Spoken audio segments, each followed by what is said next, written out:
So this little bit of information in advance of us starting. Along with this webinar, we are offering a 15% discount on any NiSi products with the use of this code when you place an order online at nisiopticsusa.com. So jot it down, make a note of it. And so this little bit of information in advance of us starting. Along with this webinar, we are offering a 15% discount. All right, I got tricked up there a little bit, but everything is good. Everything is good. So we are just about to get started.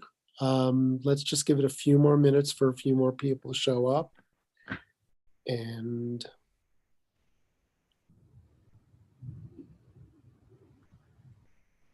I believe we can see Mr. Crosby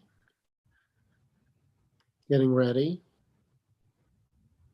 Now we will be turning we will be turning all video off, or just, please turn video off. However, I do want you to know that at the end, those of you that are on Zoom, we will be doing a live Q&A, so you don't have to do it through chat. We'll just open up the mics and you can ask questions. I'll say this at the time, but I'll say it now real briefly, that I'd like you to turn your mic on, ask your question, and then turn your mic back off and allow us to answer the question. And let's go like that. And we'll see how that goes. We'll see how that goes. So I'm going to actually say, Chris, do you want to jump into the first slide, and I'll do a proper introduction of you?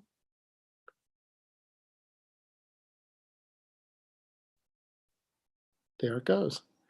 So this is a live webinar happening even as we speak. We are based in Los Angeles. It's 4 p.m. here. We should be done in time for the more important broadcast that'll be happening on the networks at 5 p.m. local time. And but this is our third webinar in our educational series, and we're utilizing the talents of our ambassadors. We had John Weatherby not too long ago. We had Dr. Kawai Lin not too long ago, and now I'm very happy to have Chris Crosby, because Chris is local to us and we actually have an opportunity to get together on a fairly regular basis. And you will see, he's starting off with an incredible image right now. You will see Chris's incredible photography. Chris is a noted landscape photographer and educator, and he travels the nation and takes people on workshops, and you'll have information to follow up with him about that. But right now he's going to spend about 45 minutes to an hour sharing his landscape ingredients that he has sourced from the field. So I'm handing it over to you, Chris.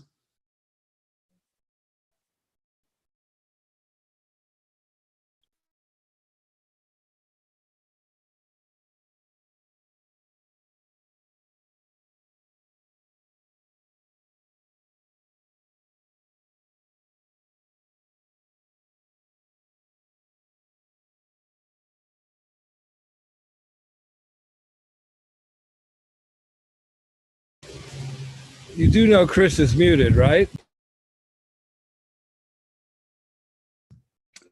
Sorry about that, guys. Had myself muted there to avoid any sound, and now I'm back in. But again, want to reiterate what I just said and say that thank you guys for joining. And it was really nice what Jim had to say. Thank you guys for having me on, and it's been really nice to work with you guys here locally in Los Angeles. It's nice to be able to connect and do things like this, where I can come down to NiSi Optics USA and be here at headquarters and share some of my information with you guys. So hopefully today's webinar, I'm going to share some of my ingredients that I've sourced from the field, some key ingredients that are going to be things that should help you in your landscape photography and as you're learning photography. Some of these things may be things that you already know, and some of them might be things that you don't know. And hopefully there's a little bit of both, but hopefully you gain some information here that you didn't have before, and excited to share some things with you. So without further ado, let's get started. A little bit about me before we begin, because you guys may be curious. Some of you may know me, some of you may not. I was born and raised here locally in Los Angeles in Seal Beach, California, which is in the northernest part of Orange County, if you guys are familiar with somewhat of the geography of Los Angeles. But spent a lot of time in the water and playing sports when I was younger, doing a lot of outdoor activities. I was always on some sort of wheels or trying to be in motion. If it wasn't surfing, I was riding a bike, rollerblading, skateboarding, roller skating, you name it, and I probably did it. But I also gained a lot of love for nature because my parents, and specifically my dad, would take us to the local mountains here in Los Angeles, as well as to the Sierras for camping trips. We do a lot of skiing. So I got a lot of nature into my life at a young age, which kind of developed later on into life into what I'm doing now, which is landscape photography. I picked up a camera actually for the first time, a full DSLR in 2009.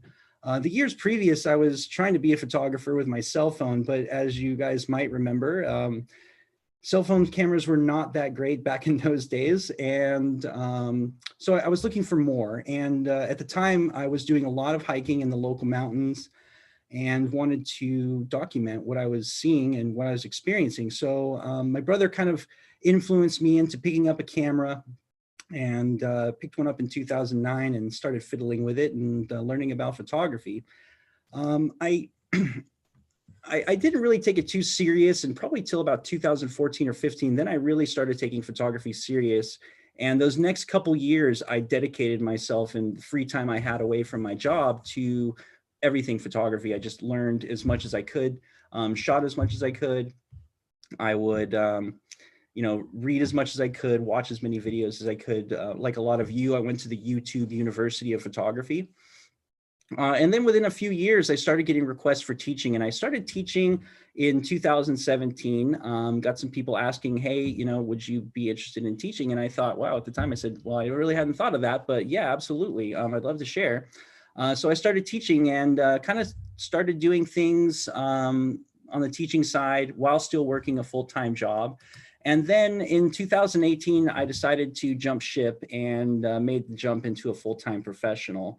And that's where I reside now. So for the last few years here, it's going to be my third birthday is coming up here in February or March, actually. So almost 3 years for full-time professional now. Okay, well, enough about me. Well, actually, I take that back. Let's do a little bit more about me. If you guys are curious, here's some of the companies that I've ended up being sponsored by. Of course, NiSi, and they're been really good to me and helping me out in the field with equipment, as well as facilitating all sorts of different things. So love working with NiSi, but I also work with all the other companies that you see here.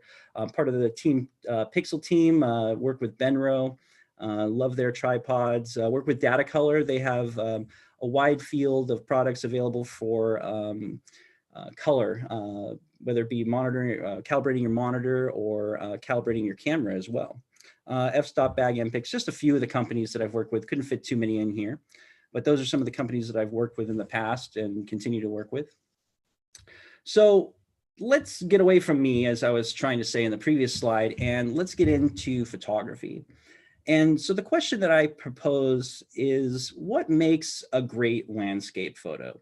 And I don't know if many of you have really thought about this before, but if we go through some of the things that I thought about when I was thinking about what makes a great landscape photo, maybe some of these will ring true with you as well. One of the things that's really important to me, and I think in most landscape photos, is depth. Having depth, meaning that we can feel, my camera is in this photo is right above these snow pillows, as I call them here in Yosemite, but I also have the ability to view all the way back in the valley here, almost a mile or two away. And so we have great depth where we're just a few inches above the snow, but we can also view things that are maybe a half a mile away. So depth in a landscape photo really helps the viewer to experience the photo and the grandness of the scene, whatever it might be. Here's another one, another photo involving depth where I, again, used water and these rocks in the foreground close to me, but I also have the Golden Gate Bridge in the far distance as well. So you can really feel as though you're seeing the grandness of that scene. The other thing that I thought of that was good for landscape photos is sharpness and clarity. So how sharp the image is, how well it's in focus, how much can be seen by the eye and the detail that can be seen in the photo. So everything from fine details down in here in the leaves to the leaves up here in the trees and everything in between. Clarity as well. So clarity is a little bit different than sharpness, but having the clarity of the objects here from, for example, if there was no light in here, everything would look very flat and undistinguished. So clarity will help to bring things out from the scene and allow the user to experience it.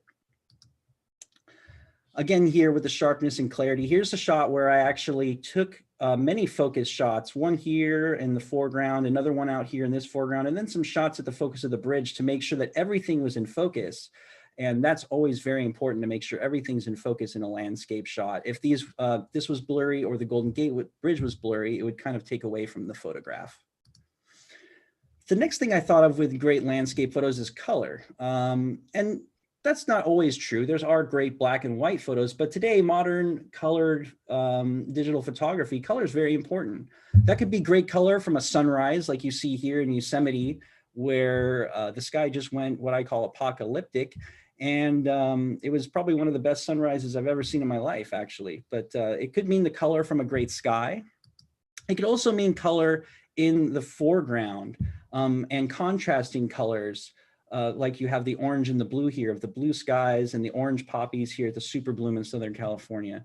So color can be very important where we're either enhancing colors, making color harmonies, or contrasting colors with our scene. The next thing I thought of was texture. Texture is very important to connecting the viewer to a scene. Texture like the sand that we see here in the foreground of this shot. If we have texture in our scene, texture is what really connects a viewer to a photograph. You can almost feel your feet sinking into the ripples of the sand, and you can almost feel like you can reach out and touch them. Having texture there really allows the viewer to experience what it would be like to be there. And so when you involve texture in your photographs, and good landscape photos will involve texture, it really helps to connect that viewer to what you experienced and what was there. Or if we want to take away texture, that might be a distraction. So for example, here I did a long exposure on the water of the Merced River here in Yosemite with Vernal Falls, but I took a long exposure to get rid of the water texture so that you were more focused on the trees and the rocks and where the water was flowing and less on the textures of the water. And also the clouds kind of blurred a little bit here, allowing the viewer to be more focused on what I wanted them to be, which is the waterfall and how it runs through the scene and the light back here. So some photos you may want to enhance texture, and some photos you may take away texture, but texture is important in landscape photos. The next thing that's important is the subject or the focal point. Having a good subject is really what makes a good photograph. For example, I have got the lupines here in my foreground and we're almost sitting down in them. But we also have this nice tree in the background with the sun star coming through, making you feel that spring day, that spring sunset.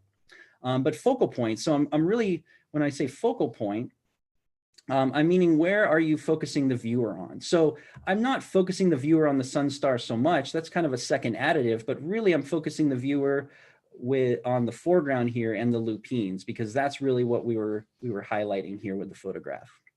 So choosing a good focal point or subject is important, such as here, where I'm highlighting the barrel cactuses in the Alabama hills and making that a main focal point to the Milky Way as well. But here I'm highlighting a good focal point here and a good subject to connect the viewer to it. Sky. So sky to me is very important in landscape photos. Not always. There's all sorts of landscapes that don't involve a sky, where you may be taking what they call an intimate landscape that doesn't involve a sky, and you're zoomed in on something and paying attention to that only. But most landscape photos that most people start taking are wide field, or they involve a sky. So having clouds in the sky is very important to a photo. For example, this long exposure here would not have been that interesting if we didn't have any clouds in the sky. Sure, the ocean would have looked nice and blurred and very interesting, but we would have just had a bare sky and it really would have not looked as good. So having a good sky is very important, not only to photography or long exposure, but photography in general. Here, having a sky really helped to frame the dunes.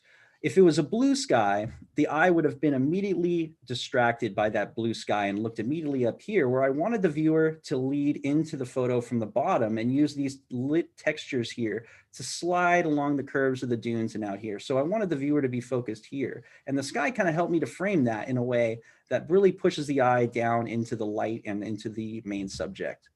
So sky is very important to really create texture in the sky as well. Or clouds are very important to create a sky and texture up there, which really enhances a landscape photo. Another thing that most people don't think about, but should and probably look for more often, is atmosphere. Here's a shot of El Capitan with all sorts of atmosphere around it. You've got it was a fresh storm with clouds hanging in the valley, but we just had this bit of light coming through, and the atmosphere of the clouds really helped to frame El Capitan and focus the eye where the light was. If we were at a blue sky up here, the eye would immediately be drawn up into that, and it would have been a distraction. So having the atmosphere in here really helped to make the scene. You can almost feel the clouds ripping around here and dancing. Here is the same scene, but done on a wide field. And you can see the atmosphere with the fog in the valley here and the clouds and the light coming through was really key. This is one of my favorite photographs, but this is the atmosphere that I love shooting, is just having things happening in the air.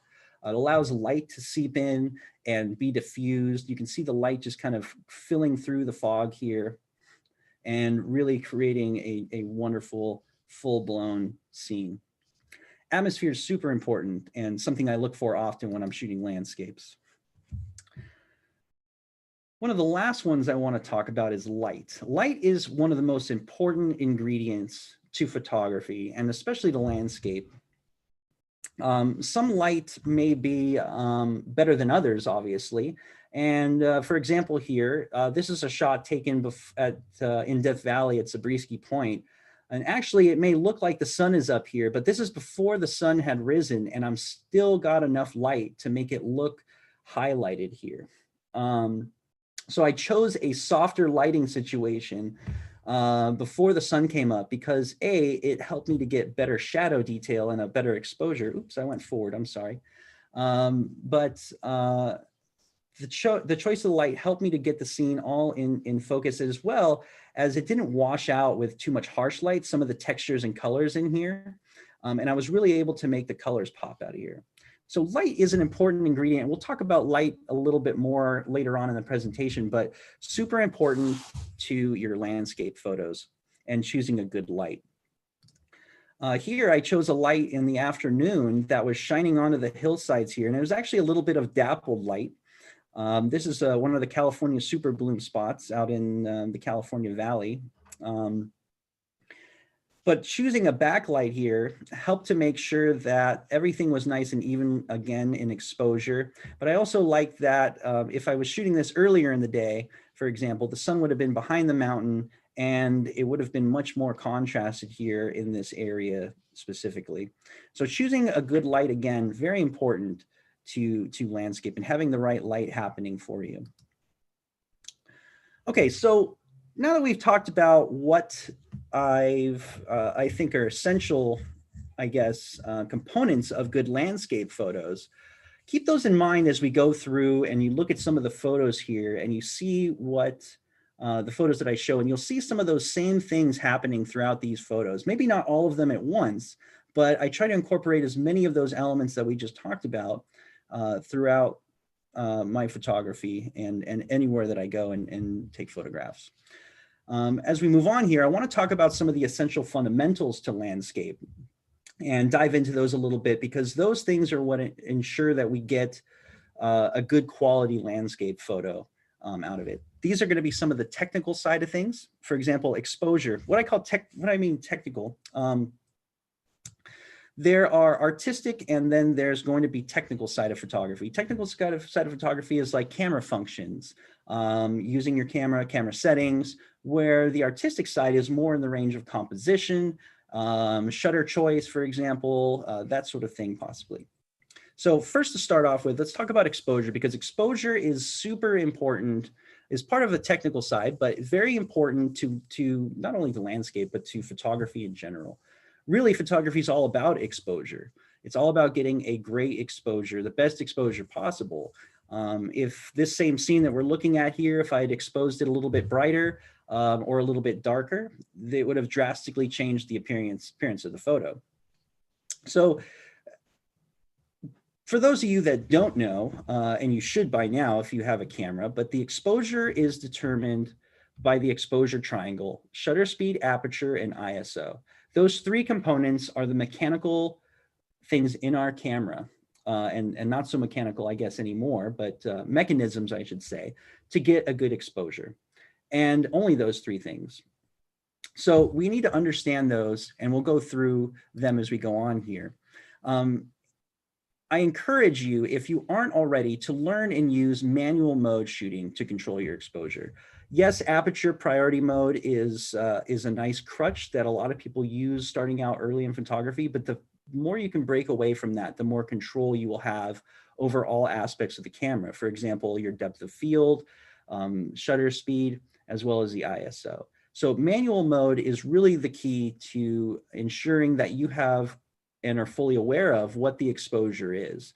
And it will help you to control your exposure and ensure that you're getting a great exposure every time. Where in aperture mode, you may have to make some adjustments initially to get it where you want it to. And it may not even come out exactly how you want it to, even if you're dialing it in. So I encourage you, start shooting in manual mode, get experience with it. And I think the more you shoot with it, the more easier you'll see and find it to be.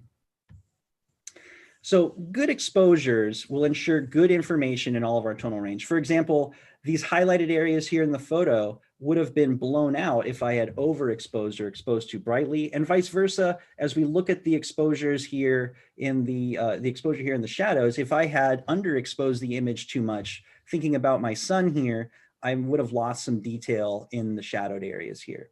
So ensuring that you get both of those areas exposed is super important to making sure that you have all of the data that you want, meaning detail, color, and less noise in all aspects of the photo, dark and light. So what is a good exposure? Most of the time for me, a good exposure is somewhere 1 to 2 stops underexposed, depending on the light. But for example, this shot here was definitely taken at least 1 stop, maybe more like 1 point or 1 2/3 underexposed, to ensure that I got the information that I wanted in my highlighted area and it wasn't overexposed. So I'm always underexposing, or if possible, I will bracket. This shot here was actually taken handheld. We were just walking through the forest and all of a sudden this moment happened. So I didn't have time to bracket the shot. I just did a single exposure. Sometimes I'll bracket. We'll talk about that as we go along as well, and when to bracket and when that's necessary. So when it comes to exposure, I recommend that you learn how to use your histogram, and we're going to look at the histogram on the next slide, but we want to use our histogram to avoid what I've been talking about, blowing out the highlights or too much underexposed and getting shadow. And we call those two things black and white clipping. Black's for the shadows, white for the highlights. And we basically don't want our histogram to be touching either of those areas. When we have, on the next screen, we'll look at the histogram, but when we have a histogram that is strapped and pushed to the sides way too much, meaning we're black clipping or we are white clipping, and maybe both at the same time, we need to use bracketing or a graduated filter if it's available to help capture better tonal range and exposure. So bracketing will help us to expose all areas of tone, meaning we can expose for the shadows, do a medium exposure, and then an exposure for the highlights as well. And that will ensure that we capture everything that we need in terms of tonal range. So let's take a look at the histogram. If you're not familiar with it, this is a breakdown of what the histogram shows. It's basically a graph, and it shows in terms of value how many pixels are happening in each tonal range, from blacks to shadows to midtones to highlights to whites. So here we can see that we don't have a lot of white information where we have a lot of midtone, highlight, and shadow information. So what I mean by black and white clipping is that we want to avoid the graph or the information here to touch the left part of the screen. And also we want to avoid touching the white part of the screen. When the graph is touching the white, that is white clipping. When the graph is touching the left, that is black clipping. So I use the histogram while I'm shooting, both in live view as well as when I'm previewing the shot on the back of the camera, to tell me if that is a good exposure or not. I'm not necessarily looking at the photo itself. I'm seeing what digital information I have, and it's showing me what that information is using the histogram. So it's a really key tool to make sure that your exposure is great and that you're getting the right exposure in the field. Essentially, when I'm shooting, I try to make my histogram as bright as possible without getting any white clipping. So that's really the goal here. For example, in this histogram, if we went up maybe a stop, or even a third of a stop of exposure, it would probably be too bright. So even the smallest increments of an exposure will be adjusted just to get it as bright as we can without white clipping. And sometimes I might go a little bit under that if I'm feeling like things are looking a little bit too bright. Let's take a look at some different types of histograms that you might experience while you're out in the field and what those mean. So we're looking at the middle one here first, and it looks like the last slide, and that's what they call a perfect histogram. It means that it's got really good information. We've got a lot of mid-tone shadows and highlights, but not a lot of whites and not a whole lot of blacks. And so this is the histogram we're really going after. Does it happen a lot in the field? Not so often, actually. Normally your histogram isn't going to look like this, but we want to get it as close to this as possible. The ones on the left and the right are probably the most common that you're going to see as you're getting your exposure correct. Underexposed, the histogram is pushed to the left here, and you can see that the histogram is touching our left side, our black clipping. That means that there are some shadow areas that aren't exposed correctly. And here's a situation where we just want to brighten up our exposure and the histogram will come back to perfect. And vice versa, the overexposed image, we are too bright, too overexposed, and we're touching the white side. And what we need to do is drop this exposure down. As you see, we have plenty of room down here to lower the exposure and make sure that our highlights are exposed correctly. Now, the middle, or the top middle here, I should say, is what you're going to see when you have a scene that has a lot of dark darks and a lot of bright brights. So what that means is that here we have a bright sun area, and over here we have some dark shadowed areas. And this is a histogram where we're going to want to either bracket our exposure so that we can get the highlights and the shadows exposed by using multiple exposures, or we could throw on a graduated filter, which would darken down the bright areas of the sun and make it match the foreground exposure a little bit better. It's going to be a question of which of those tools you're going to use in the field yourself, depending on the scene and the variables of that scene. But contrasty is not good because we're probably shooting either a light that we need to change our composition. We're shooting too direct into the sun and there's too many dark darks, too many bright brights, and maybe we should choose a composition facing away from the light. So just try and avoid an over contrasted scene if possible. Now, the reverse side of contrasted is dull. And you can see here, all we have is just a little sliver of information here. We don't have a lot of bright brights. We have virtually no dark dark shadows or midtones. We just have like highlights, really. This would be a histogram. If you shot a piece of paper, this is what the histogram would probably look like. It's going to have a single tonal range, not much information, and be very, very narrow. So this is a scene where we're probably shooting too flat of light. There's no sunlight, and we're probably shooting on a cloudy day into a snowbank, I guess, is what I would say that this probably is experienced. So we need to choose a different light, maybe a different direction to shoot, and adjust some things there. So let's look at some histogram situations and how those look with a photo. This is an underexposed photo, and you can see again, the histogram is way to the left. I've got a lot of black clipping. You'll see the foreground here in a moment when we get to some different exposures, but you really can't see it. Oh, goodness. Sorry, this mouse, my mouse is doing things on me. I apologize. the underexposed image here, we really can't see any of the shadowed area here. There's no detail in here. We really can't tell what's over here. Where our highlights though are pretty good. You can see we're not overexposing the highlights. So we have nice, good color up here in the brightest part of the image and good detail. As we go to a medium exposure, we can see that some of that detail in the highlighted area is gone. It's getting washed out, and we're starting to white clip or highlight clip a little bit. We're also still black clipping here. As you can see, you can start to see a little bit more of the foreground, but we're also missing still some detail. We can't see what's happening in the shadowed areas yet. Now, an overexposed image, now you can see that I've totally lost my highlighted area. We're white clipping, we got a lot of information up here, and we lost all that good detail and color in the highlighted area. But now my shadowed area that it's not black clipping is got some nice detail in here. We can see the bushes in the hillside, and we're starting to see detail in the shadows. So here's a situation where I had a very contrasted scene, and we'll go back to the middle exposure. This is what I call a contrasted histogram. I've got bright brights, dark darks. I can't get everything exposed in one shot. So I could have put a grad on here. I didn't though. I decided to do a bracket, and this is what all three of those images look like blended together. The histogram, I don't have any black clipping or white clipping. I've got all three exposures put together where I've got my highlights looking good as well as the shadowed areas. So those are some of the histograms that you'll see and how it affects what the details in different parts of the photo look like. Ideally, we want our histogram to look like this in the long run. If we can't get it in one shot, then we need to figure out a way to do that either by bracketing or throwing a graduated filter on to darken down the sun up here. I actually think I tried a grad here, but it was just not enough and there was too much contrast going on still. So I decided to go with a bracket, even though I had moving water out here.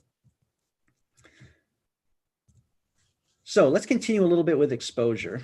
HDR, just a few thoughts and maybe an explanation of my thought process on HDR. We all shoot with HDR when it comes down to it. Our digital cameras are all high dynamic range compared to film. So keep that in mind. When I think of HDR, it's not blending of multiple exposures like you saw there. I wouldn't call that HDR as much. HDR to me is more of a post-processing filter that tries to take one photo and create an HDR feel by contrasting all of the different tonal ranges and trying to make it look more contrasted and tonal than it should be. So don't think of multiple exposures as HDR as much as it's just blending of exposures to ensure you get good tonal range. HDR is the post-processing like a filter that is going to apply an effect and create a high dynamic range out of a single exposure.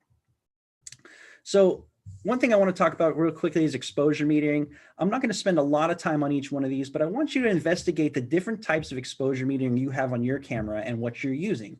I always use evaluative metering, which is if you see this mountain that they're using as an example, it actually exposes for the whole area or a larger area. So it takes into account when it's metering and telling you what your camera is going to expose at, it takes into account more of the scene. It's not just going to take into account, for example, the top one here, like this one box of your frame.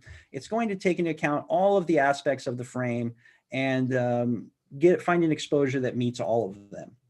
So I recommend either evaluative metering or center weighted. I don't like center weighted because it's always going to be focused in the middle of the frame, where you can actually move down here with evaluative metering, move this around to where you want the metering to be more focused. So if your foreground element over here is more important, then we can put it down in the lower right.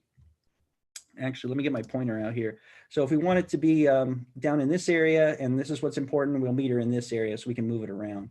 These top two are something I only recommend when you really want to meter a specific spot. Sometimes I'll use it in portrait, or if I do have a spot lit scene, I might expose for that lit area. Usually more often than not, I'm going to end up bracketing anyway for a situation like that.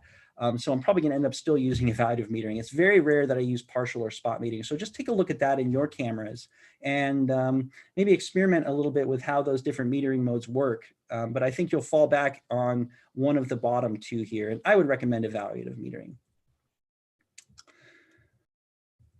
So camera profiles is one thing I wanted to talk about as well. Camera profiles can affect your exposure, and a lot of people don't realize that when they put it in landscape mode, for example, as opposed to a neutral or standard, it's going to be more contrasted and more saturated. So it's going to actually affect how the exposure comes out. I typically shoot in a, ooh, sorry about that. This mouse wants to go forward before I do. I usually shoot with a neutral mode, actually. And a neutral mode is a low saturated and low contrast, pretty much a flat exposure. I can always go back in and post-processing and apply a different one, but I like capturing my scene in a neutral mode.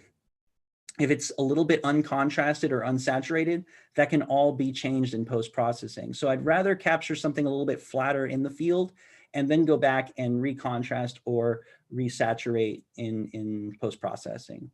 So take a look at these different ones. I think when you fall into a landscape, because it's so contrasted, it can be difficult to shoot in a landscape profile, for example, in harsh lighting situations like sunset or sunrise. And I think you'll find that it's a little bit easier to expose in a neutral or a flatter profile like standard or faithful. Faithful is actually a good one as well.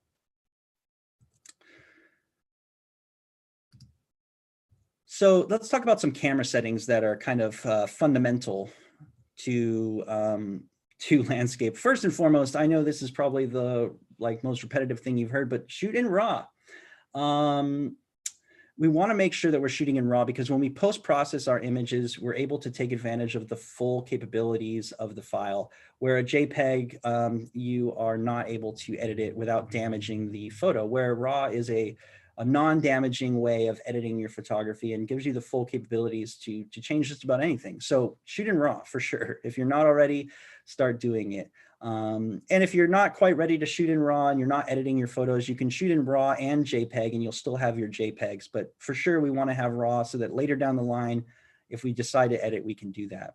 White balance. White balance is something that I think is maybe a little bit overthought. I typically shoot in a white balance of auto, or in the daytime, I might shoot in daylight. The only time I'm going to change my white balance is when I start to see a weird cast of color. For example, if this scene looked, if the sky looked this green, I would know that my white balance wasn't correct. I'll adjust the white balance and do it manually when necessary if there's a large color cast. So if the sky was too blue, or maybe the camera was making everything yellow, I would make an adjustment to something to make sure that it looked as neutral as possible to what it looked like with my eye. Typically, your camera does really well in auto. So that's why I say auto, and then make adjustments from that as things are not happening properly. Some things that you should look for in your camera and maybe not be using is ISO noise reduction. If you're editing your photos in post-processing, you shouldn't need any ISO noise reduction because you're going to do that in post-processing anyway, and you don't have to do it in camera. Same thing with long exposure noise reduction. If you're doing a long exposure with a noise reduction on, it'll take 2 shots, which is kind of time consuming. So if you take a 2-minute photo, you have to sit and wait for that another 2-minute photo. And what it is, the second photo is a dark frame where the camera shuts off the sensor or shuts down the mirror and takes a frame of a dark sort without accepting any light. And it compares the two for noise and helps to eliminate some of that noise. But you're going to do that in post-processing, and you should be. So turn that off so that you're not wasting time in the field waiting for a second image to happen. Focusing modes. Most of my students I end up shooting with end up starting with like a face focusing mode. When you're shooting landscape, I recommend a spot focusing mode. And what that is going to be basically a small square that you move around in your live view, or you can you will shoot with when you're shooting through the viewfinder, and you can aim towards, but it's going to be a small square that is going to take a focus metering, I guess, and pull focus from a smaller area. Where if you had, you know, like a face metering on or some sort of tracking focus mode on, for example, shooting this scene as the water moves, the camera is going to try and refocus on the water as it moves because it sees a moving object. So you don't want that happening. We just want to have one spot focus and focus on one thing, and even zoom in to 5 or 10x using your live view straight into one of these little rocks and focus on something even in a zoomed in view to make sure that you're focused. I don't use any sort of face or tracking when I'm shooting landscape. If I wanted to shoot the birds, I'd have a tracking mode on. but not when I'm shooting landscapes. Make sure you turn off your image stabilization when you're shooting on your tripod. That's something that a lot of people turn on because they feel like it's going to be helpful when they're shooting handheld. And it can be, especially when you're shooting with a longer focal length, like a 70 to 200 lens or longer. Image stabilization can really help you to make sure that your camera is stable and you're going to get a sharp shot. But when you're on a tripod, the camera tries to anticipate movement even when it's not moving, so it can make for a blurry image. So make sure you turn your image stabilization off. Some more camera settings. Let's just go quickly through the exposure triangle. When it comes to my aperture or f-stop, for landscapes, I typically shoot between f8 to f16. And I don't usually shoot much under that or over that. So for example, I don't shoot much in like f3.5 unless I'm shooting like astrophotography. And I don't shoot in f22 or f20, 28 or anything higher, because after f16, I definitely start to see a degradation in image quality. They call it lens diffraction. Basically, the opening of the lens is so small that you're going to start to experience some distortions or fuzziness of the edging of certain artifacts. Or for example, if we were looking at the edge of the leaves here, they would start to not be as sharp past f16. So you'll start to experience that. So I say f8 to f16, and there's a kind of a reason for that. We want to maximize sharpness and depth. So typically between f8 and f11 on most lenses is going to be the sharpest aperture. So that's number one, sharpness, right? So we want to make sure we're getting the sharpest detail we can, and then depth of field or depth. So as your f-stop number increases, the depth of field increases. So for example, f4 has a much less depth of field than say f16. This shot in particular, even though it was taken at night, was taken at f8 to ensure that this bush was in focus as well as the stars were in focus. This is a single shot. So to make sure that we get everything in focus, I use an aperture of at least f8, unless there's some reason I need to go below that because it's just getting too dark. But in the daytime at sunset, there's no reason to be shooting in like say f4 or f5. When it comes to shutter speed, if you're not familiar with manual mode, I often use my shutter speed as basically my exposure adjustment. The length of exposure is basically how I manage, or the length of shutter, I should say, is how I manage my exposure and make adjustments to my shots. If I want to make it brighter or darker, I change the shutter speed. Now, that's not always true. When it comes to water motion, there may be some other adjustments to make because I might find a shutter speed that I like. For example, maybe I want to shoot a shot at 1/5 of a second, and if I want to adjust the exposure, I need to do something else. Adjust an aperture or maybe ISO, but typically it's the aperture. But shutter speed isn't super important unless there is movement. So, if we're out shooting a tree and it's an unwindy day, it doesn't make a difference whether we're shooting a 1 second exposure, a 1 minute exposure, or a 100th of a second, because as long as the tree isn't moving, it doesn't matter. So shutter speed becomes important when there is movement. When there's moving water, like a waterfall or a river, or you're shooting a seascape, it's very important that you key in on how your shutter speed is affecting that water motion and the motion. If it's a windy day, for example, we want to make sure we have a faster shutter to freeze the leaves that are blowing on the limbs. So it's probably not the best day to take a windy day isn't the best day to take a 1 second exposure. We probably want to keep it a little bit faster, like a 50th of a second or faster. With water, we want to it's either going to be, you're either wanting to really freeze the water motion. For example, an explosion of water, you might do a really fast shutter speed, where if typically I like to slow down or blur the water a little bit, and I'll use a little bit lazier of a shutter speed. So shutter speed becomes important only when there's movement. And that's when you really have to key in and say, what is my shutter speed here? And what would be the best option? And sometimes it means experimenting with your shutter speed and trying different shutters. For example, when I shoot waterfalls, I'll shoot it all the way from a 30th of a second to 30 seconds and see what looks best in the middle in there. And I might just experiment with it. So the last one is ISO. When it comes to the balancing of exposure, your aperture and your shutter speed should be the main things that you're using, and especially shutter speed, to control the exposure. ISO is there as like a third crutch, I like to call it. And ISO will basically help in situations like low light. I think this shot was taken at f8, but like ISO 400, for example, to make sure I got good exposure. So I only use the ISO when it's necessary. When the sun is up, for example, keep it at 100. It should just be 100 at pretty much all points during the daylight. There's no reason to have a higher ISO. I guess the only reason to have a higher ISO would be if you do have a lot of contrasted light where you're not getting good shadow exposure. A higher ISO can actually help to expose those shadows a little bit better in a harsh lighting situation. But I typically don't do it that way. I'll bracket instead, because the minute you raise up your ISO, you're introducing noise. And really the goal is to keep your noise at a minimum, because when you go to print your images, they will look 100% better when the ISO is as low as possible. So when the sun is up, keep it at 100 and use your high ISOs when it's low light. For example, like astrophotography, or maybe you're shooting the blue hour after sunset, then maybe you might want to use a higher ISO if you need to keep your exposure shorter. Typically, I will, in a blue hour, for example, I'll let the ISO stay at 100 and just embrace the fleeting light and just take a longer exposure. If it means I have to take a 15 or a 30-second exposure, or maybe a minute, I'll do that, but I'll keep it at ISO 100. It's very rare that I will shoot with a higher ISO than 100 when I don't need to. Now this shot here, I used a higher ISO, and of course in astrophotography, I'll use ISOs all the way up to 10,000, but that's a different story under extreme low light situations. Okay, moving on. Let's move on from the mechanical things that we've talked about, such as exposure and camera settings, and let's talk a little bit about the artistic side, which is composition. So there are 6 main components to composition. The first one is lines. So for example, leading lines, such as the road that we have here.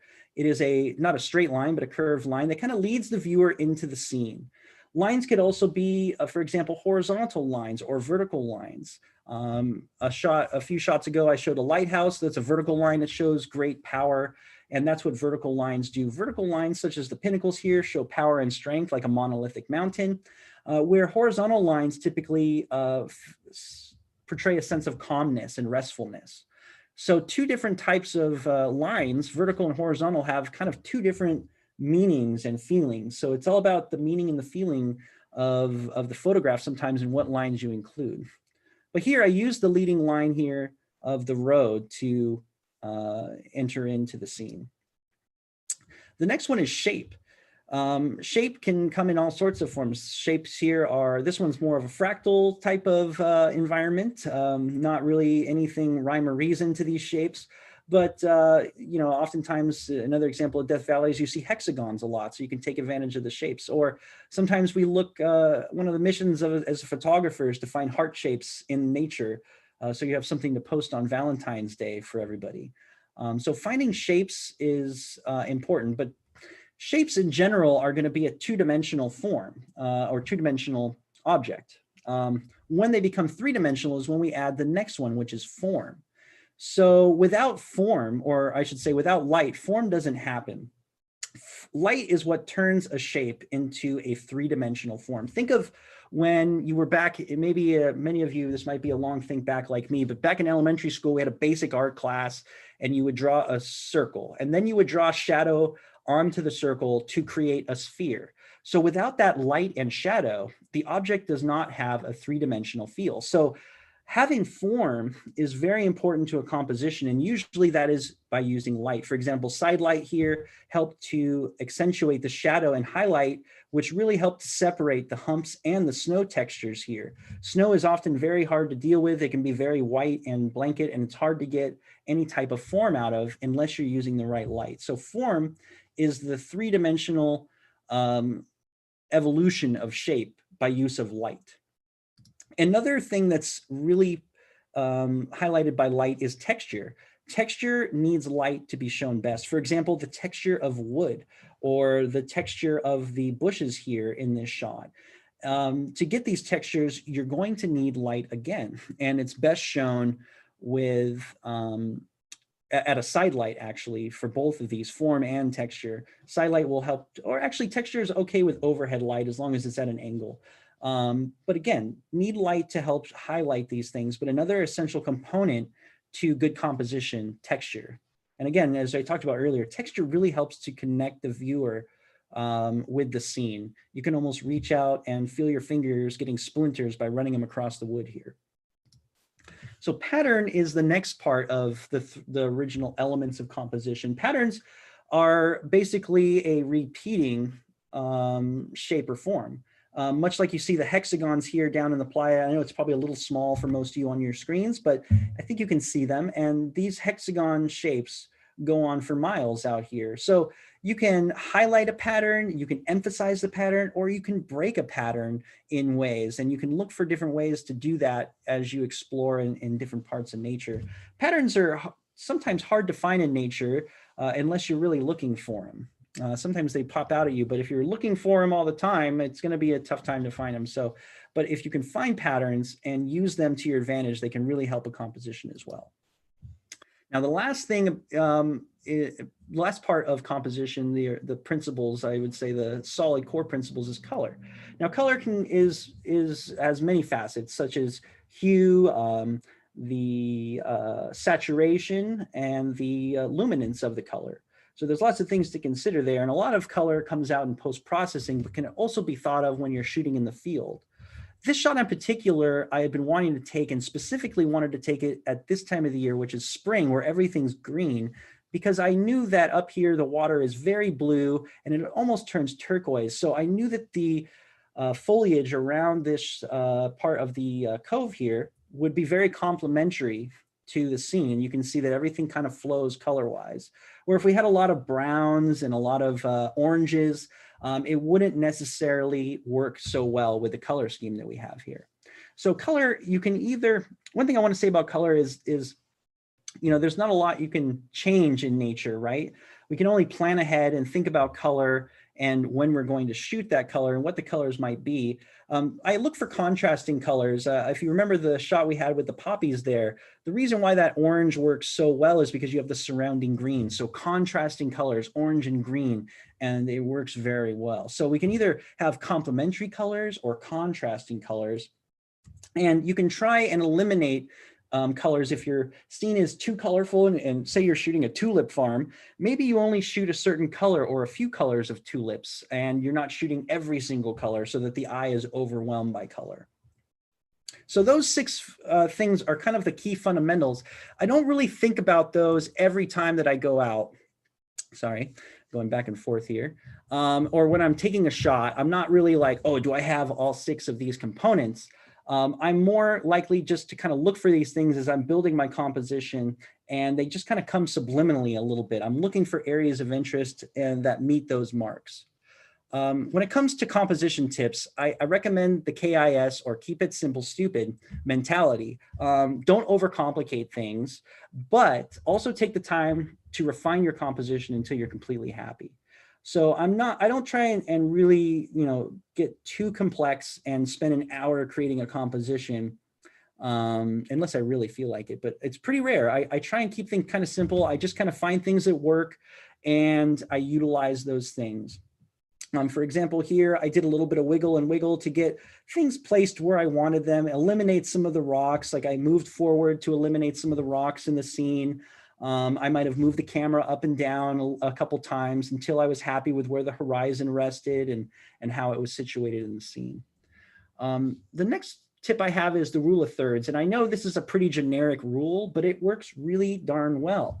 And so if you're just starting out in building compositions, it's a great starting ground. What the rule of thirds looks like is this. It's a grid that if you take your frame and you cross it up into sections of 3, it would look like this. And what you do with the rule of thirds is place your key subject into one of the corners where the lines meet. So here you can see my key subjects here were the sunset. So I kind of put that in this corner.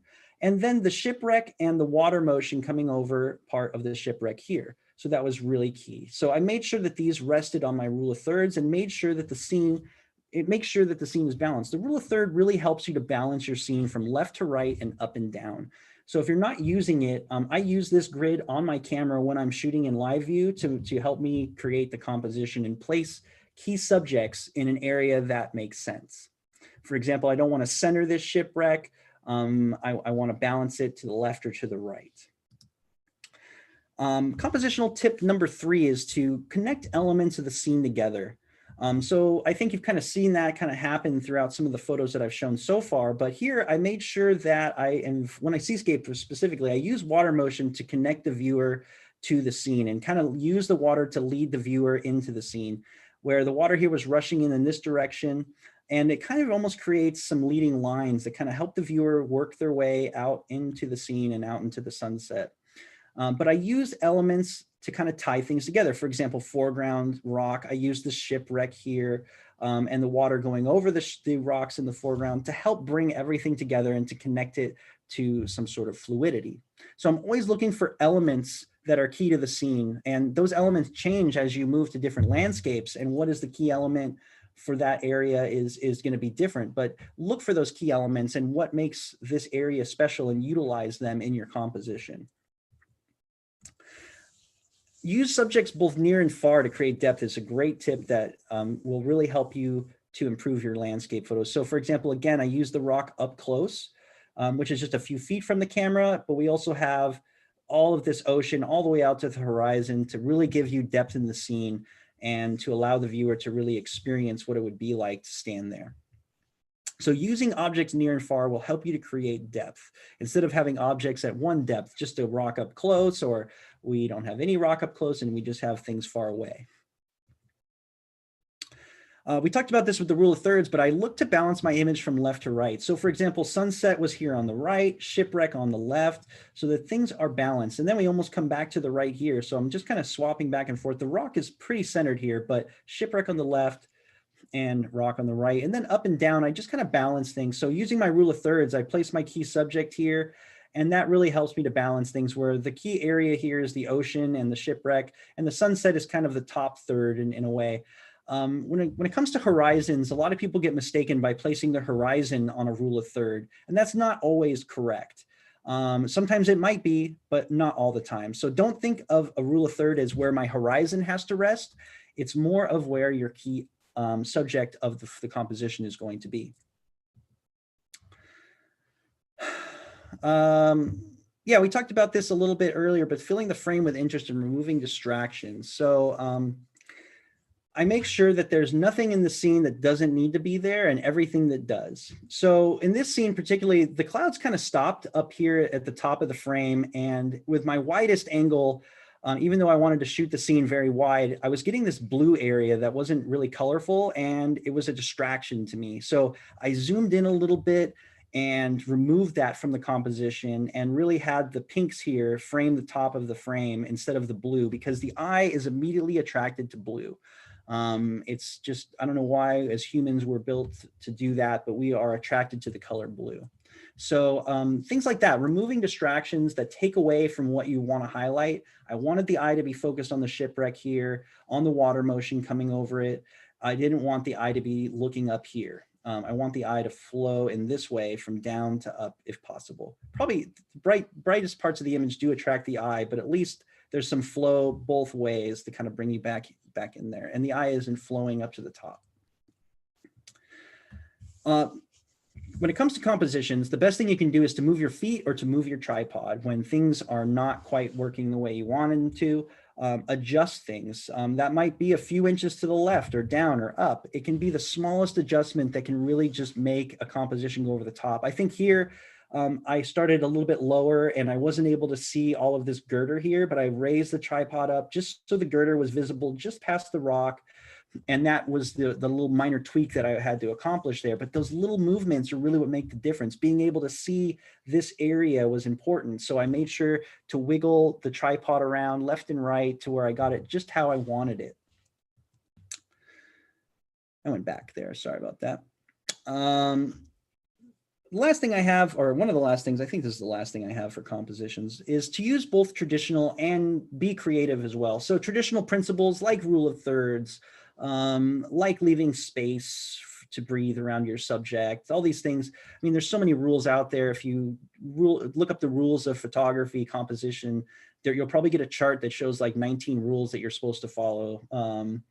And those are just impossible to think about. But I incorporate some of those rules, but I also try and get creative with how I am utilizing those rules, and maybe break them a little bit. Rules are meant to be broken and bent a little bit, aren't they? There's no rule that has to be certain in photography.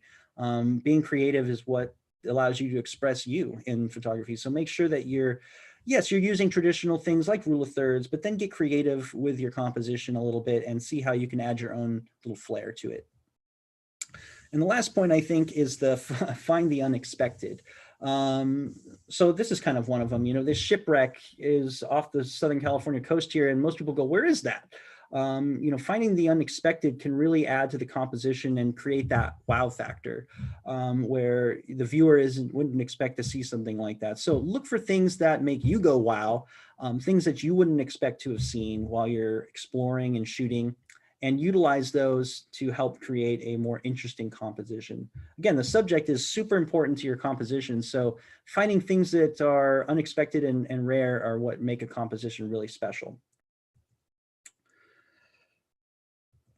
All right, so I've talked a little bit about the both sides, the mechanical and the artistic. I want to talk a little bit about something that people neglect, which is planning, and give you some tips on how to plan so that you can find better times to photograph and put yourself in the right spot more often than you might right now. So basically plan for the best opportunities to shoot. That could be the best season or the peak conditions. For example, a lot of people this weekend are heading to Yosemite in California to catch the snow, which is a great time to shoot Yosemite. It's one of the most exciting times to be in the park. So choosing a time to visit an area or peak conditions, such as, for example, we just got done with fall color. So choosing an area to shoot when you know that the fall color is going to be at peak condition is important. Choosing the best weather. So, this shot here is at Santa Monica, just down the street from us right now, would have not looked so great if it was not a cloudy day. So it's all about choosing the best weather, having cloud coverage for a sunset, maybe choosing a time to shoot when you have cloud coverage so that the light isn't so harsh and bright. Ideally, what the note here is bad weather. We want to find bad weather to shoot in. The worse the weather, usually the better the photography. So get out there in a snowstorm, go out and shoot when it's raining, shoot in the fog, shoot in a storm. My favorite thing to do is to shoot seascape when the wind is howling and the waves are crashing. There's just so much drama out there. So finding bad weather or not sunny days, but cloudy days, bad weather is really essential to planning as well. One thing that I look at is NOAA, and I think I can pull it up here. So let's go ahead and do that. Oh, it didn't do it. So for example, if I'm going to, let's just use Malibu as an example. Oh, I did Long Beach. So we can do Long Beach. And when you hit NOAA Long Beach in Google, it brings up a forecast. And basically what I look for is the area it's forecasting, which is the Long Beach airport. That's a good area. And I get some information here. Well, a lot of information, a basic forecast, which tells me, afternoon and night temperatures and chance of rain. What I like to look at is the hourly weather forecast, I should say. I click on that, and this really brings you up a nice chart to be able to see what's going on with the weather. It gives you about a 2-day window here, or 48 hours to look at. And what you see is temperature up top, as well as the dew point and wind chill, if there is any. Then you get wind, speed, and direction, so we know how windy it's going to be. What I really love to look at is this, sky coverage. So right now we can see we have about 30% sky coverage here in Long Beach, where I live. In the morning, it's going to be 64%, so maybe not so great. And then we see it going down for sunset here. So ideally, what I'm looking for is somewhere in the range of 20 to 60% in sky coverage. Where it's 100%, we know that's overcast and it's probably a rainy day. Probably not the best time to be shooting. We also get a precipitation potential here, so the brown, as well as the humidity. But this can also forecast fog. So if I'm interested in knowing if there's fog, if there's snow, rain, it gives me a lot of things. And then I can go forward a couple days and I can look at what the temperature or the cloud coverage is on Wednesday, for example, at sunrise, if I wanted to shoot Wednesday. So this really helps me to see what's going on, to get an accurate picture for what the conditions might be like, how much cloud coverage, what kind of wind is it going to be that day. And then what I also use is the satellite here. If you go down, we have this satellite image. And if you click on it, you can go in and get an animated loop. And for me, it's going to be for those of you that are in locally to the West Coast, there's many different views, but here I can see a satellite view. And actually we can go back and watch a lot of things, a lot of the slides, 84 slides, which is 5 minutes every slide. And you can see what's happening. And so this allows me to track where the clouds are going, what's happening. I can see that the clouds are clearing out right now, or in the middle of the day, I can kind of forecast where the clouds are going to come in for our local area down here. I watch this area a lot, but I can know where the clouds are going, what they're doing. Are they moving my direction? Are they going north? Are they going south? And it really helps me to anticipate where I need to be for a sunset or during the day. So that's a great tool there. All right, back to the slides here. We can go full screen again. Sorry about that. We also want to plan for the best light. So, whether that be a golden hour or a sunset like we see in the picture here, or maybe there's a specific time of the day where some light hits a waterfall, for example, and we need to find what time of day is best to shoot that waterfall when the light is best. So we want to choose anytime we shoot, say we're going to shoot a specific area, we want to know what time of day is going to be the best light for that shot. And it's not always the best light, for sometimes the best shot is in 2 in the afternoon and not at sunset. Sometimes the light is better in the morning than the afternoon. So it's important to kind of research those things and know when the light is best for the area you're shooting. I recommend Photo Pills. I'm not going to go into that app. We could spend a lot of time. It's a big app and it has a lot of capabilities. I recommend looking into it though on your own. You can do Photo Pills. I think it's photopills.com. Just Google it and take a look. It's about $10 and allows you to plan when the sun is, what sun angles there are, when the sun rises and sets. You can track moon angles, the Milky Way. It has a lot of tools in there that are helpful to planning. And I utilize that a lot to find out what time of year the sunlight might be best in a specific location. And you can actually go 3 years, 4 years ahead of time and find out what the light's going to be like at a specific day and time anywhere in the world. So it's kind of neat. I recommend Sunset WX. We're going to take a little look at this. This is what I use to forecast my sunsets. Let's take one quick look at this. It's just sunsetwx.com. And you can go up here and choose, for example, sunset forecast. And the way that this works is it's basically a heat map where reds is a good sunset, blues is a bad sunset. It's a little funny to look up here at the times, but you'll have to choose the appropriate time zone you're in and no military time. So for me, here on the West Coast, I know that the sun sets at 1800 hours. So I want to find the forecast hour here that gives me 1800 hours. And here's what our sunset looked like today. Not very good. So it was very blue. It was very rainy here in LA. So not a great day, but you get a forecast. Actually, you can do it, I think 2 days in advance. If you wanted to, you can do tomorrow's sunset. So we can see if tomorrow is going to be a good sunset or not. I'll go up here and you can see the hours have changed a little bit, but we're going to go again and find 1800 hours. And we can see that sunset's not going to be great tomorrow either as of now. This gets updated throughout the day, so I encourage you guys to take a look at it as you're deciding whether you're going to go and skip work early to go catch a sunset or not. The forecast can be very helpful. It's not always 100% correct, but it's often close. And it really gives you an idea for when you need to be paying attention to satellite and another day when you should just be more worried about what you're making for dinner. So I do use Sunset WX as well as the NOAA satellite to help anticipate when I need to go shoot a sunset and when it's going to be good. Scouting locations is very important. There's several ways that I do it. I use Google Maps. For example, if I see a shot that is location tagged on Instagram, I will save that pin in Google Maps and go back and investigate it later. But I'll use Google Maps as well as Google Earth to investigate areas. Google Earth is a great tool. It allows you to get like a 3D perspective of areas and you can almost view the area from satellite view in almost like a helicopter. You know, you can really investigate an area and see what's going on. Usually Google Earth has pictures involved too. So if there are pictures from the area, you'll see those appear on the Google Earth, and you can go in and see what the picture looked like in a specific geological location.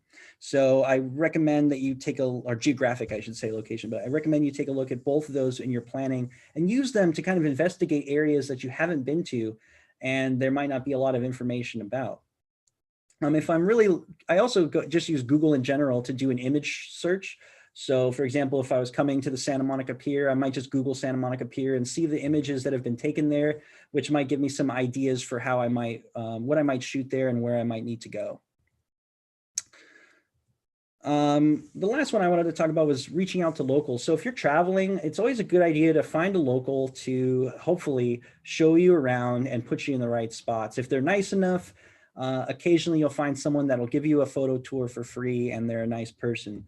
You know, don't expect to contact Peter Lick for, you know, locations, you know, somebody like that, but, you know, somebody that you might know through social media is a great resource. I reach out to people when I'm traveling and see if I can connect with people in those areas to help me to get around. You can also scout in person. So a lot of the times, you know, I'll do some investigation using the things above, but I might just go out and spend a day to wander around an area and to investigate it, to find things. Some things you might find that you didn't see, nobody's taken a picture of yet. So it's really important to go out and explore. And I do that a lot. Explore areas that I haven't seen photographs from just to see what's out there and if there is anything good. I always recommend planning extra time and exploring wherever you're going. And seeing if you can find something that is a little bit more original or maybe a different perspective of something you're going to shoot and you're exploring.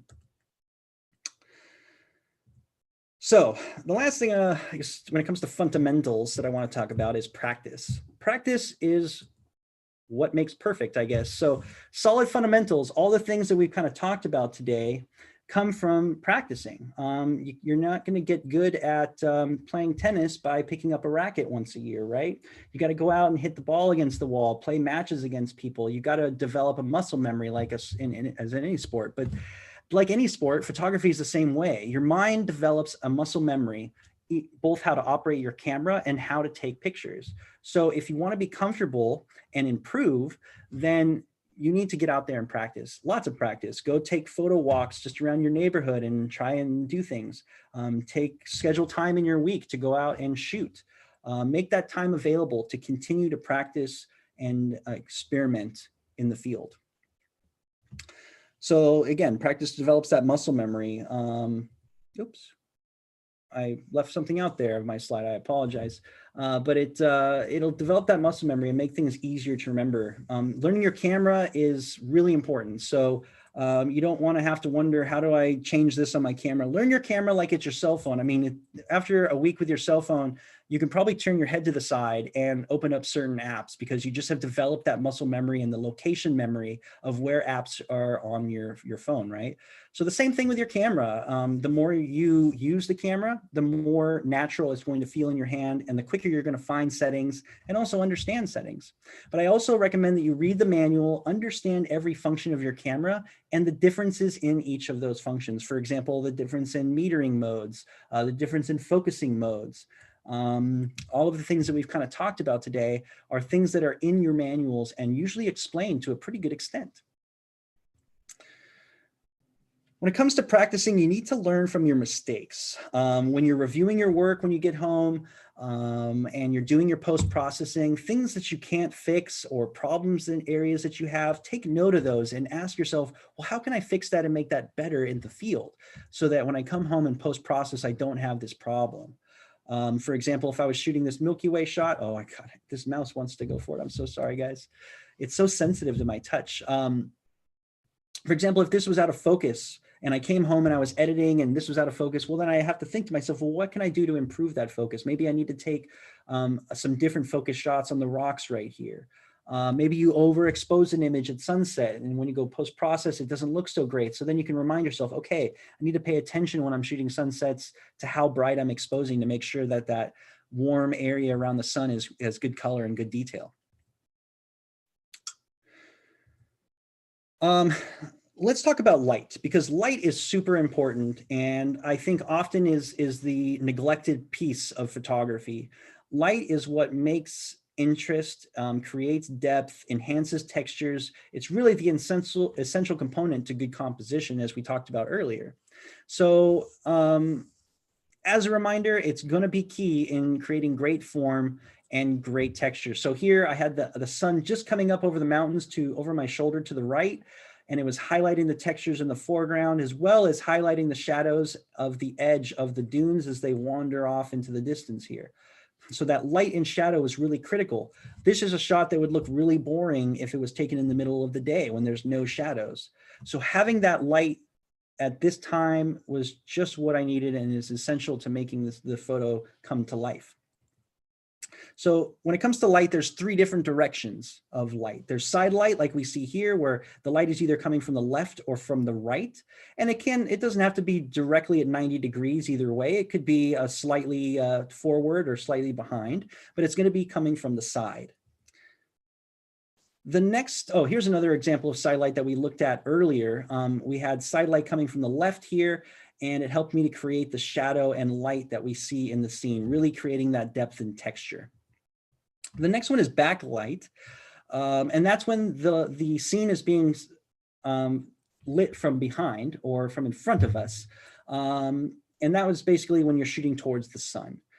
This is not always the best way to take a photograph, because you do experience bright brights and dark darks. So it can be very tricky, but it can also be very rewarding in how the light filters through things coming towards you and creating contrast in the scene, adding more texture to the foreground as well.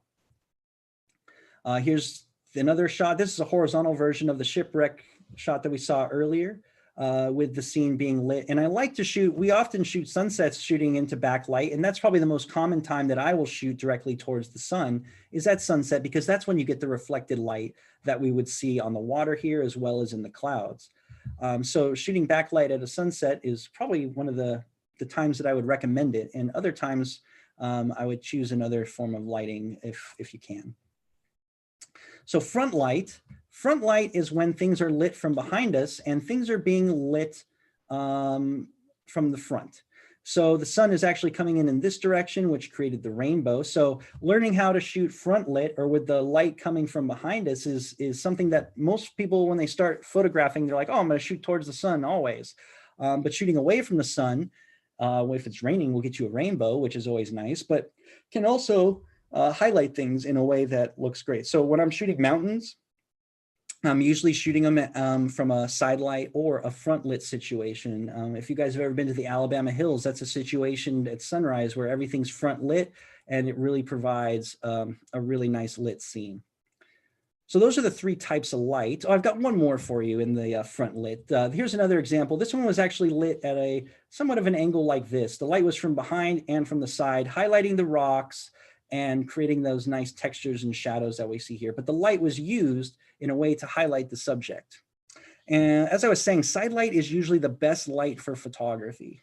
It helps to create the best contrast while maintaining a good exposure as well. You're going to get better form, better textures, and it's also going to be an easier way to get a good exposure as well. When you're shooting backlit and shooting towards the sun is when you're most likely to struggle with exposure. So side light will help you to get better exposures more often. So again, plan for the best lighting. This shot, a lot of people take it in the morning when the light is coming in this way, and this is very dark. We do have some light coming through on the water here, but with the light this way, it was a much better idea to shoot it in this direction, because everything is lit and easier to see, and things are not as harsh. Think about when the best light is for the area that you're shooting. Is it a sunrise spot? Is it a sunset spot? Is it better in the afternoon or the late morning? Those things can be really critical to finding the best light for your composition or your scene. All right, we're getting towards the end of the presentation here, and I just wanted to talk about a few things that have really helped me in my photography, and I think that they'll help you too. One of them is immersive experiences. Start planning for longer trips and start planning for them in peak conditions or when the seasonal elements are hot. This shot here was taken a couple years ago. I actually got locked in Yosemite. It snowed so much that they closed all the roads in the park and leading into and out of the park. And it allowed me to be stuck for 3 days in a park with no people, but it really forced me to be immersed into the environment. And when I say immersive, I just mean you're going to get a larger connection by being around the area more often. You can almost feel what I like to call as the soul of the area. You can feel how it might start speaking to you. You'll start to see elements that are more important than others, and you really start to get a feel for things.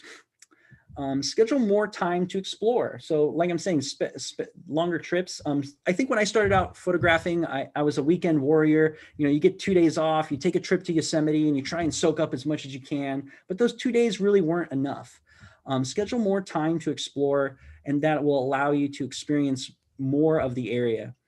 This is a shot from exploring the redwoods this spring. I spent about 5 days up there, wandering around different paths. And that was really nice because I got to see different areas and how the forest changes in elevations in different areas as you get closer or further away from the ocean, as well as north to south in California. They just kind of change a little bit. So I got to see a lot of the character, but schedule some time to explore so that you have that ability to find things, to really experience all of the area in a complete way.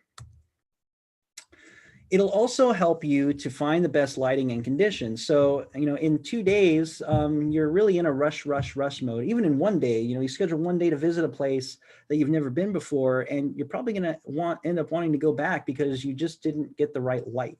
So it'll help you to find out when the best light is. For example, I came up to this spot on the around Mammoth in the Eastern Sierras.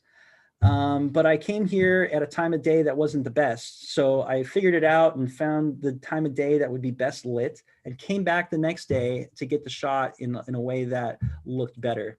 So having that time to explore will help you to find when that best light will be, so that you can come back and capture the photo in the way that you want to.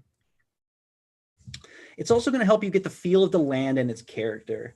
You know, if you spend more time, you really start to connect with the land.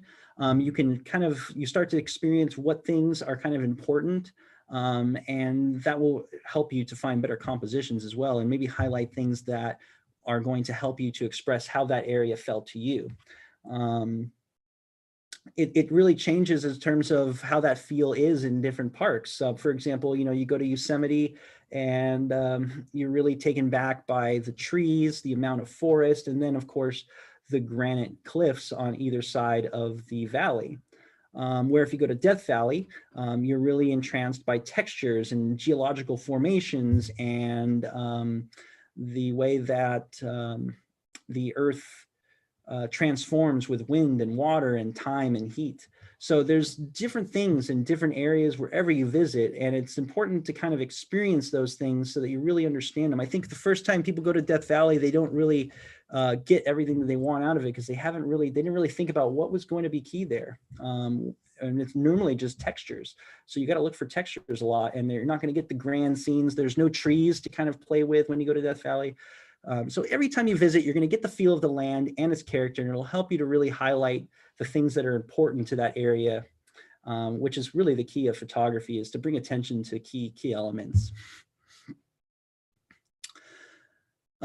Take the time to learn about the land a little bit. If you can do some research before you go in, find out what its history is, you know, what it's been known for, and that will help you to find key elements when you're experiencing well. So take a tour, you know, schedule some time in the middle of the day when the light isn't great, take a tour, find somebody to guide you around, learn about the history, and that might help you to find things that are more important and will help you to understand how that land operates and is experienced.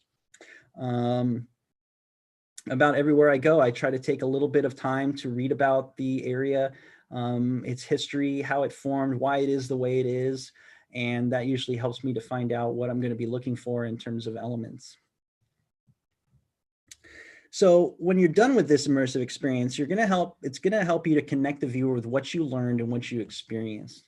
You know, this particular photo here isn't really groundbreaking or anything, but It's what I experienced by going out and shooting in Death Valley in 30-mile-an-hour winds, with the sand blowing across the sand, the rippled sand here. So I've got blowing sand coming across the screen here.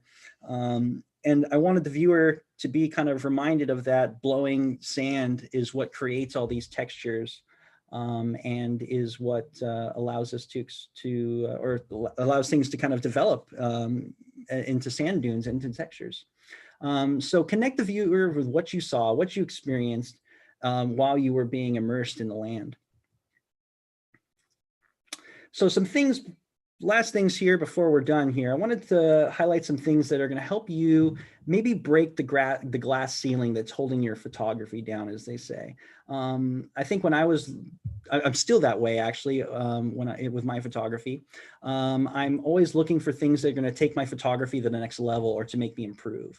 So some things that helped me along the way to improve my photography was shooting different perspectives and different types of photography, not just grand landscapes, but also intimate scenes like you see here. These are some salt crystals that dried very fast and formed up into little shoots. And this shot was taken with a wide angle lens, just a few inches off the ground. I did away with shooting, a big scene with a horizon in the sky. And I just shot this little thing that was maybe a few square feet. So shooting these different types of photography and thinking in a different way is only going to help you to expand your mind's eye and how you look for compositions and see things. It's also going to help you to experience different types of scenarios where you're going to have to expose differently or focus differently. And all those things are helpful in developing more knowledge in how you can work your camera and get the best shot when you get a scenario that you're not familiar with. It's just going to open up a world of things to you. So I shot a lot of different things. I've shoot real estate, portrait, product shots, all those different types of photographies kind of help you to develop a larger skill set that you can use while you're shooting. So shooting different focal lengths is really key. I mean, if you have one lens, I started off when I was shooting and I just had a wide angle lens. I didn't have a zoom lens and my world operated between 16 and 35. Getting a different focal length, like a zoom lens or a medium focal length zoom lens, will really help you to change your perspective and how you view things, where you're not going around looking for big, wide, grand scenes all the time. You're also looking for these more intimate scenes or even macro shots like this one where you're zoomed way down, or not zoomed in, but your camera's way down and shooting something really small. Play with different focal lengths, rent a lens when you go on a trip that you don't have. And I guarantee you it's going to help open up the things you go, oh, wow, I never even thought of that. And I can shoot over here with a zoom lens instead of shooting this lens. Really nice. Shoot with other people. It's really important that you get out there and shoot with other people. You're going to see ways that they interpret scenes. You might go, oh, look how he's going over here and shooting that. That's interesting. And it's going to help you to think in different ways, not only of what you're shooting and the subjects that you're shooting, but how they're shooting it. So you can ask questions. Hey, what are your settings? How are you exposing this scene? What are you focusing on? All those things are helpful to growing your photography. Shooting with other people always gives you a different perspective on things too. Everybody can see with a different eye and has a different view of things. And seeing their perspective can only expand your perspective as well. We talked about this, what I've experimented with, but experiment with these different things. If you're just into shooting landscapes, maybe try a couple portrait shots, some product shots, do some macro or some intimate scenes, and experiment with how those different types of photography are accomplished. And again, it's going to help you out a lot. So some other things that are going to help you break your glass ceiling is stacking. And there's 3 methods of stacking I want to talk about. First one is exposure stacking. And we kind of showed a little bit of this earlier with the 3 different types of histograms and exposures. But basically taking multiple exposures is going to help you to improve your tonal range. It's going to help you to improve your detail in your highlights and in your shadows. It's going to help improve the color as well. So if you want to make sure that your sunset is nice and colored and rich in color, then it needs to be exposed properly. And also the noise. So the noise in the shadows, for example, if you're taking those bracketed exposures, you're going to get better noise, which is going to improve the detail of the photo as well as the printability. Focus stacking is the next one that I wanted to talk about. Now, focus stacking is a little bit more of an advanced tool. And it can be hard to put together in post-process unless you're using a third-party app. But essentially what focus stacking is taking if you look at my red dot here, taking a focus here, for example, maybe a focus here, maybe a focus across the river, and then a focus on the mountain, and combining all of those focus points to ensure that this is sharp as well as your mountain is sharp. Now, if I shot this scene, for example, at f/16, you're going to see that most everything is probably in focus. There may be some things that aren't in focus though. And so if I want to be 100% and make sure that everything's tack sharp as can be, I will utilize focus stacking, which is going to help improve the sharpness and depth of field in the photo. The closer you get to your subject, for example, if you're right against some flowers, or earlier we saw me shooting a barrel cactus with the Milky Way, if you're really close there, focus stacking is almost essential to making sure that everything's in focus throughout this shot from foreground to the sky. Now, the last method of stacking is noise reduction stacking. And this is most handy in low light situations, but it's going to help improve detail and noise in a less damaging way than, say, if you went home and took one photo, for example, and tried to reduce the noise using Lightroom or Photoshop. Using multiple images is what noise reduction does. And you basically take multiple images and combine those images using an algorithm. Typically it's Photoshop, or there's many apps out there like Starry Landscape Stacker for Mac, or Sequator for PC that will do it for you. And they basically combine the images and figure out which is a noise pixel and which isn't, and eliminates those pixels for you in a non-damaging way. So you retain all the detail, all the color in the image, and you have less noise. If you're doing low light photography, for example, you're shooting blue hours, you like shooting at night, doing astrophotography, the noise reduction stacking is going to be essential to improving the quality of your images in those situations.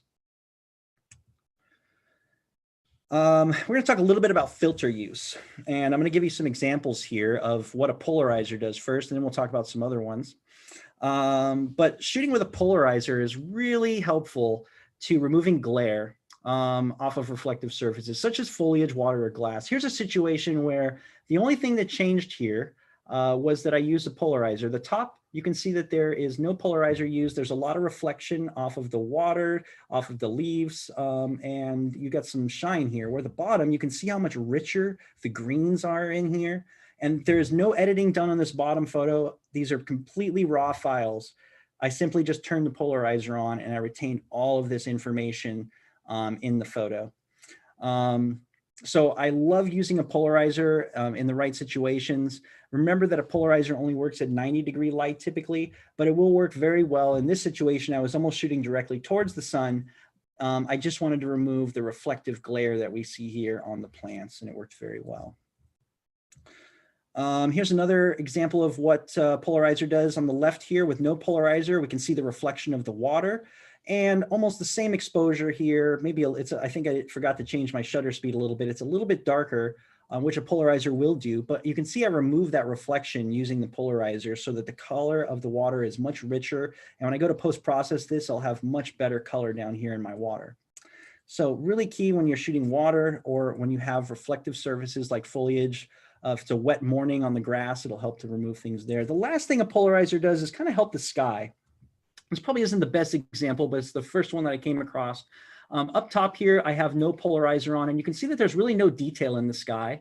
It's kind of hazy a little bit too. With the polarizer on, the sky is much bluer, a little bit less exposed. You can see that it's almost better detail in the rock areas here. Because the light reflecting off the rocks is less. And so I'm getting richer details up here in the spires as well. But I'm getting more detail in the clouds, a deeper blue in the sky. So I'm using, I use a polarizer at 90-degree light when I'm shooting a bluebird sky because it really helps to enhance the richness of the sky and remove haze too. Oh, did I want to go forward there? I'm sorry, guys. Yeah, I do. So polarizer is really essential. The next ones are neutral density filters. Really essential to helping you get long exposures and be able to create photographs that utilize motion and time. I love doing a long exposure here. Here's another one with a shipwreck, which I use a long exposure to help enhance the aspect of time and how the shipwreck just sits there and decays and continues to rust over time. So the long exposure kind of accentuated that. It also kind of took away some of the texture of the water here and kind of helped to accentuate this little porthole that's resting there, as well as the shipwreck and the rocks and kind of the clouds. So those things became more prevalent as opposed to the texture in the water. But neutral density filters, they're going to help reduce the light coming into the camera and help you to lengthen out your exposure. So I use neutral density filters rather a lot in the afternoon when I'm seascaping, and maybe it's just a light neutral density filter like a 3-stop, or if I wanted to do a long exposure, I use like a 10-stop or sometimes a 6-stop. So it's really helpful to create long exposures. They allow you to really become creative with your exposures and create an image that is going to be difficult to replicate. So it helps to create uniqueness and also just a cool effect. I love the streaking of clouds in long exposure, as well as the blurring of water motion, which really creates a mystical feel. They're going to help slow down the shutter. So they're basically like sunglasses for your camera. They're going to help make it darker, less light coming into the sensor. And it's really going to help you to slow down that shutter speed so that you can capture things in a different way. Real quick on graduated filters. Oh, I didn't want to do that, sorry. We wanted to do that. One slide I messed up, I apologize. Grads. Grads will help to control brighter areas of the frame for better tonal range. So for example, here, I used a graduated filter which rested over the sky to help blend the bright area of the sky as well with the foreground darkness. So the reflection, as you know, a reflection is always usually darker on the lower side, especially here because it's in shadow, the sun is coming up behind. So to make sure that those two areas blended together, I used a graduated filter to press down on the sky and to darken the sky so that everything was even and it looks like a nice even exposure. So grads will help you to control brighter areas and increase that histogram to look better. So real quick, I'm going to talk about what I use, which of course is NiSi. I use the V6-100 system. If you guys aren't already using it or you're here to kind of learn about it and learn more about NiSi, this is what it looks like. We have a filter holder here, which rests on the main filter ring and allows it to be rotated around and to be attached to the lens. CPL rests in the filter ring and allows you to use circular polarizer with the filter holder. And then these different rings here are what are used to adapt the holder to your different lenses and different filter ring size. I love using, a lot of people use circular filters and that's fine.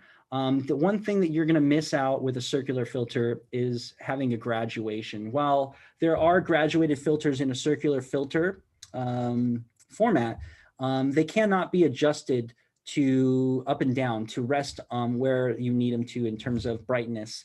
It's going to be locked into whatever camera angle you have. So if you wanted to adjust the graduated filter and where it rests, you're going to need to change your camera angle, which isn't always optimal when you're shooting a specific composition. So if you want to get into graduated filters and long exposure photography specifically, you're going to need a graduated filter for that, because you cannot bracket 4-minute exposures. You need to get it all in one shot. So graduated filters are what I recommend, and I recommend them in a square format.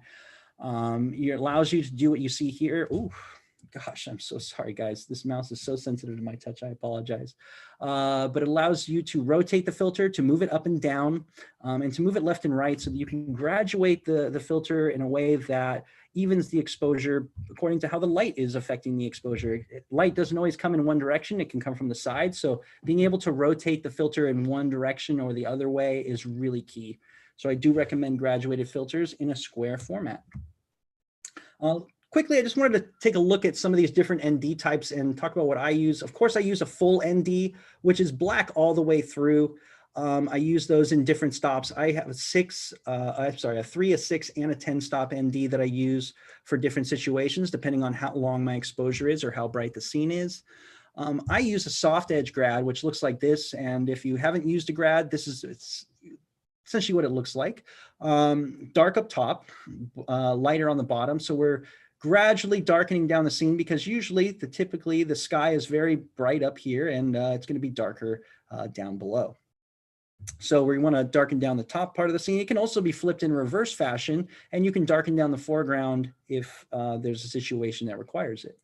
There's also hard edge grads, and there's also a medium edge in between, but the difference between the edges is essentially that the graduation, or the speed at which we have dark to light happening, happens slowly in a soft edge, where it happens very fast in a hard edge, and a medium edge would be somewhere in the middle. I use soft edge most of the time in my workflow because it's going to be used in more situations, such as if we had mountains and those mountains stick up and those are dark, I don't want the graduated filter to affect those mountains so much. So a hard edge isn't usually best for shooting, like when you have a mountain sticking up into your frame. Or if you have things that are dark sticking up in the frame, not the best idea. Hard edges work great on flat horizons, such you go to Hawaii, a hard edge might be a great solution. I use soft edge though in my workflow because it's going to be applicable to more situations that I shoot. There is a reverse edge grad, which I have in my bag that I occasionally use at sunsets when the light is affecting it this way. Reverse grad is like a soft edge grad, but it's flipped upside down. So it's darker in the middle, and then it gets a little bit lighter as you go to the top. And then we have a slight graduation from dark to light here. This situation is usually a seascaping situation where I'll use a reverse grad, where I have a flatter horizon, as you see here, and the sky is usually brighter right on the horizon. Say this is our water and this is our sky. It's normally brightest right here where the sun's going down, and then gets a little bit darker, and so the effect is a little bit less up at the top. So I'll use that during sunsets occasionally. There's one more grad that I like to talk about that people don't often use, and it's really a specialty, but it's the horizon grad. And you can imagine if you were shooting on a day where it was very overcast, but there was a gap on the horizon where the sun was going to come down. And when it sun sets right here, it's very bright right here. And you can use this horizon grad to just darken that area so you can get the shot all in one shot and not bracket. So those are the different grads. Just wanted to kind of take a look at those and explain what I use and where you might use your own as you start experimenting with filters if you're not already. So some quick tips real fast. I just wanted to talk about exposing with grads. I think if you haven't used any sort of ND filters or graduated filters before, then these tips might help you in your workflow. Or if you already are, maybe this might help you a little bit too. So typically when I'm using an ND filter, and this scenario is going to be like where I want to do a very long exposure, like 2 minutes. I'm going to find my composition, my focus, and my exposure, meaning my shutter speed as well, without the ND on. And then that's going to help me to decide what type of ND I need to use, because I'm going to have a base exposure basically. And the reason why I say I'm going to get my composition and focus first and not just my exposure and shutter speed is because when you put that ND filter on, if you're doing exposure of like more than 30 seconds, it's going to be very dark.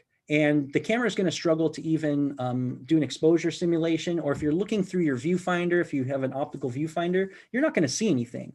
So making sure that you're in focus and that your composition is good becomes difficult with the ND on. So I recommend that before you go and do your long exposure, get your composition, get your focus right, find out what your good exposure is before you put the ND on. So once you have that base exposure, you can then calculate the shutter that you want in stops, or you can use the NiSi app for assistance, which sometimes I do. This basically is, say I've got in a exposure of 1/10 of a second without the ND on, and I want to use a 10-stop filter. I can figure out basically in number of stops where my shutter speed is going to end up. If you don't know, when you're moving in stops of exposure, you're either doubling or halving the shutter speed. So for example, I either go from 1/10 of a second to 1/5 of a second, or 1/10 of a second to 1/20th of a second, and those both are 1 stop. So if I'm going 10 stops up, I have to manually do some math and figure that out. If it's 3 stops, it's pretty easy to do. If it's 10 stops, it might be a little bit more of math. So the NiSi app is really helpful. I recommend it. You can pull it up, put in your settings, and tell it what filter you're going to be using. It'll tell you what your shutter speed would end up at, which is really nice. If you want to know, what am I going to get right now with my 6 stop? Is it going to be 5 seconds or is it going to be 30 seconds? It's nice to know that. So we can calculate the shutter speed and then figure out what ND we want to use. I will mention that live view is helpful for using or composing your shot, focusing and getting everything correct as long as you're somewhere under a 30 seconds or less. After that, most cameras usually struggle to use the exposure simulation to find what the exposure is going to be. It's going to show up as it's just too dark. You might even have a dark picture on your screen. So live view is helpful up to about 30 seconds. After that, you kind of have to use some math or use an app, or just kind of look at your histogram and say, oh, I need to go 2 stops brighter or so. Now, with a graduated filter, things are a little bit different. Here, before we are going to use a graduated filter, we want to determine the strength of grad that we need, whether that's 2 stops, 3 stops, 4 stops, or 5 stops. To do that, I find my shadow and highlight exposures. So I'm going to find what shutter speed I need to get my foreground exposed properly, and then what exposure do I need to get my highlight exposure. And the difference between those 2 exposures and stops is the strength of grad you need. So if you go from 100th of a second to a 12th of a second, you know that you need a 3-stop grad. Where if you were going from 100th of a second to a 25th of a second, you might need a 2-stop grad. And that's a great method to finding out what grad strength do I need. Instead of getting them all out and trying them all out, you can just kind of see in the difference of exposure, okay, I need a 4-stop, I need a 3-stop, or I need a 2-stop grad for this scene. So again, the difference in stops is the strength of the grad. And then some recommendations with your grad is to just start with it high in the filter holder if you're using square filters, and to slowly let it slide down until it's resting in a position where it's not pushing too far down into the foreground and it's darkening the areas that you want. And you'll just see as you push it down, it's going to rest in an area that just makes sense and it looks like it's natural. You don't want to have it where it's pushing too far down into the foreground, and you also don't want to have it where it's just not darkening enough for you. So there's a nice little area somewhere in the 50% range where things look nice. So if you're going to be using an ND filter for a long exposure with your grad, make sure that you get your base exposure, which was up here at the top, our first exposure, with the grad. So we want to go through this process with the grad first, and then go back up, and we want to do what we did with the regular ND, which is to calculate our exposure. Our base exposure here will be after we do our ND and we get everything balanced. We'll know what our base exposure is, and then we can determine how long of an exposure or what type of ND we need to use. All right, guys, I've probably gone over a little bit over time, and I apologize for Jim because he spent some time out of his weekend to come down here and let me present down here at the NiSi Optics headquarters. But I wanted to thank you guys for joining, and remind you guys that there is a coupon code available, NiSi Chris 15. It does expire on the 13th of November. It's good on NiSi Optics USA. I wanted to let you know my website, which is chrisewencrosby.com. You can find more information and about me, my workshops, my portfolio on there. And you can follow me on Instagram. I'm on all sorts of social medias, but Instagram is my main spiel and my main deal. So CEC photos, and you can find me on there. Feel free to reach out from DM and let me know that you were here, and feel free to ask any questions if you have any in that format too. You can reach out to me by email or direct message me. I'd love to answer any questions you have or hear any feedback that you have. And again, I wanted to thank Jim. Thanks, Jim and NiSi, for hosting this and allowing me to come down and use their building for a little bit and present to you guys. But I also wanted to open it up to some questions. If there were any questions out in the chat, I think Jim might have written some questions down, so I'll allow him to jump in and ask those. But feel free to type yours into a chat if you have a question, or if you feel like reaching out to me, you can do that too. But I'm happy to answer some questions. Jim, do we have any questions? Well, let me tell you why. There was only one question, which was from Gino, who had asked about how to attach the V6 system, the V6 system filter kit. But I invited him to contact me directly, and I'll spend some time on that, unless anyone would like me to demonstrate how the system goes together. Problem is, I don't really have a lens to put it on, but I could certainly show you that. However, yeah. Yes?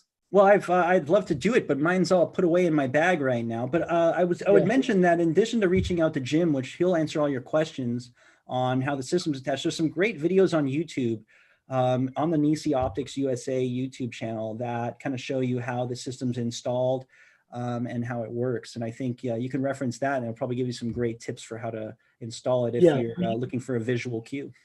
yeah, we are very good about putting videos about our products on the on our YouTube channel and on our website directly. And you know, I want you to understand that we're right here in Los Angeles.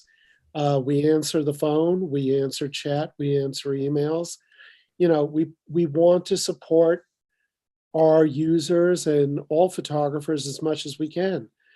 You know, in this whole presentation, the images are really what stood out to me. I mean, as long as I've known you, Chris, getting to see these images and how beautiful they are and how well executed they are, and the thought process that goes into making them, I find it really, really impressive. And you were extremely comprehensive. And like I said, I welcome people to, I had to watch the videos to figure it out. You'll, you can always ask us as well, Lisa, as well. I saw that come in. But you're also welcome, the Zoom participants, you're also welcome to turn off your mics or turn on your mics and answer and ask any questions that you might have. And I know it's been a while, but we'll spend a little more time and answer questions as they came in. Yeah, sure. I'm happy to stick around. And like Jim said, feel free to pop in. You can turn off your mic or and turn on your video if you really want to. And feel free to ask a question if you guys have it. I'm happy to answer them if there's something that you guys want to know. Thanks, Chris. Saw your comment about the good presentation. Appreciate it. I love my V6 too. I like your name too. You're welcome, John. Thanks. John said thank you, and it was very helpful. Appreciate it. And appreciate you, John. I've got to say, I've had direct contact with John. Very, very nice man, and he just got himself set up. And John, the next presentation's yours if you want to. No, I do want to mention that our next presentation is a photographer named Siggy William, who is from Iceland. Fabulous photographer, does photo tours to Iceland when things, I guess, open up a little bit. That would be a great opportunity. I do want to mention that Chris does workshops, and you're going to Death Valley soon, right? Yeah, actually next weekend I'll be in Death Valley teaching a workshop, but I also do stuff here locally in Los Angeles. If you guys are visiting or you're local to the area, I do lots of different workshops, including NiSi starter sessions. So if you're just getting into your NiSi system and want me to show you around and how I use it and how to use it, I'm happy to do that. Or if you don't have a system yet and you want to try it out, we can go out and I'll put a system on your camera and you can give it a whirl so you can figure out what you might need to buy. So yeah, both options are available. Got some more workshops coming. If you view them on my website, I'm going back to Death Valley with a group in February. And then in March, we're going to be going to Joshua Tree. So those two are just opening up for registration. You guys can take a look on my website if you guys are interested in joining or getting more information about those. Fantastic. Well, I guess we will wrap it up, Mr. Crosby. Thank you very much. So comprehensive, so good. And I've been a photographer probably twice as long as you've been alive. Oh, no, I don't think that quite. I'm not that much younger than you. I just butter up nicely. But you're absolutely the real deal, and what you know really impressed me. It was, I learned a lot, and what you said that I do know, you are spot on. You absolutely spot on with everything. So well, glad to hear. Glad to hear. I guess we'll call it a night. And if you DM Chris or you DM us or you reach out to us, please stay in contact with us. Don't forget our Friday Q&As. They're every Friday at 3 p.m. And we'll see you at the next webinar, which will be during this week. So please check it out. All right, guys. Well, thank you again, and thanks for joining. And feel free to reach out with any questions that you guys might have. I saw one question about wanted some info on some of the shots. I'm happy to give it to you. Just reach out via DM or email, and I can do that. I didn't want to do it for this presentation because you spend a lot of time talking about each individual photograph. Where I wanted to give you guys a little bit more information. So yeah, if you have information, if you're curious about what filters I might have used for some shots, feel free to reach out. I've got a lot of the shots that you saw are all up on my Instagram, and you can just DM it to me and say, hey, what'd you use here? In fact, if you look on my Instagram, I typically put my camera settings and the filters I used in the description. So Oh, you'll that's see a cool. lot of that information there too. I did not know that. Something new for me. The more you know. The more you know. All right, guys. Well, thank you again, Jim and NiSi. Thanks for having me. I really appreciate it. It was a lot of fun. And Oh, Chris, thank you hopefully to do it so again much. soon. It was really, really, really wonderful. All right. All right. Well, Thanks, thank you. guys. Hi, I hi gotta there. run. Oh, we're so happy to see a face. Another face. I've been on Zoom half the afternoon with different people. So. Okay. Thank you very much. Bye. Thank you. Take care.